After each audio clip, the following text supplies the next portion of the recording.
बोलो गीता माता की जय। वसुदेव सुतं देवं कंस चारुण मर्दनं देवकी परमानंदं कृष्णं वंदे जगद्गुरुं कृष्णं वंदे जगद्गुरुं। साधन की दो शैलियाँ। जीव में एक तो चेतन परमात्मा का अंश है और एक जड़ प्रकृति का अंश है। चेतन अंश की मुख्यता से वह परमात्मा की इच्छा करता है और जड़ अंश की मुख्यता से वह संसार की इच्छा करता है। इन दोनों इच्छाओं में परमात्मा की इच्छा को पूरी होने वाली है, पर संसार की इच्छा कभी पूरी होने वाली है ही नहीं। कुछ सांसारिक इच्छाओं की पूर्ति होती हुई दिखने पर भी वास्तव में उनकी निवृत्ति नहीं होती। प्रत्युत्तर संसार की आसक्ति के कारण नई नई कामनाएं पैदा होती रहती हैं। वास्तव में सांसारिक इच्छाओं की पूर्ति अर्थात सांसारिक वस्तुओं की प्राप्ति इच्छा के अधीन नहीं है, प्रत्युत कर्म के अधीन है। परंतु परमात्मा की प्राप्ति कर्म के अधीन नहीं है। स्वयं की उत्कंठा अभिलाषा मात्र से परमात्मा की प्राप्ति हो जाती है। इसका कारण यह है कि प्रत्येक कर्म का आदि और अंत होता है, इसलिए उसका फल भी आदि अंत वाला ही होता है। अतः आदि अंत वाले कर्मों से अनादि अनंत परमात्मा की प्राप्ति कैसे हो सकती है।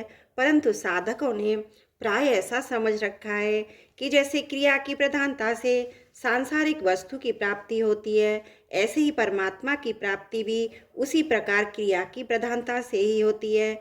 जैसे सांसारिक वस्तुओं की प्राप्ति के लिए शरीर, इंद्रियां, मन, बुद्धि की सहायता लेनी पड़ती है, ऐसे ही परमात्मा की प्राप्ति के लिए भी उसी प्रकार शरीर, इंद्रियां, मन, बुद्धि की सहायता लेनी पड़ेगी। इसलिए ऐसे साधक जड़ता, शरीर आदि की सहायता से अभ्यास करते हुए परमात्मा की तरफ चलते हैं।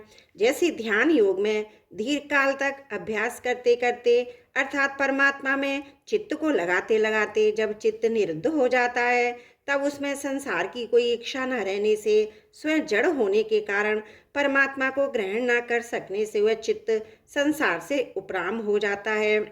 चित्त के उपराम होने से साधक का चित्त से अर्थात जड़ता से सर्वदा संबंध विच्छेद हो जाता है। वह स्वयं से परमात्म का अनुभव कर लेता है।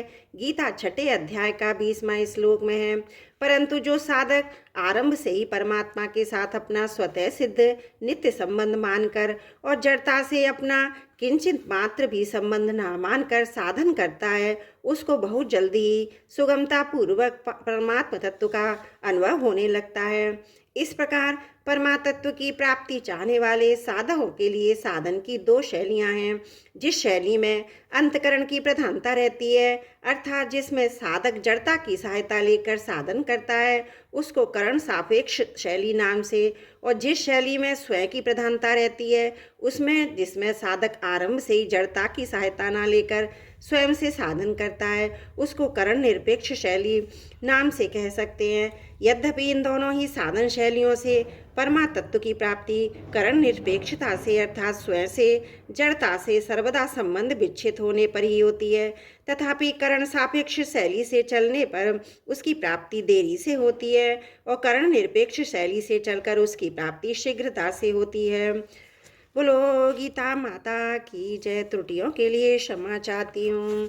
वसुदेव सुतं देवं कंस चारुण मर्दनम देवकी परमानंदम कृष्णं वंदे जगद्गुरुं कृष्णं वंदे जगद्गुरुं।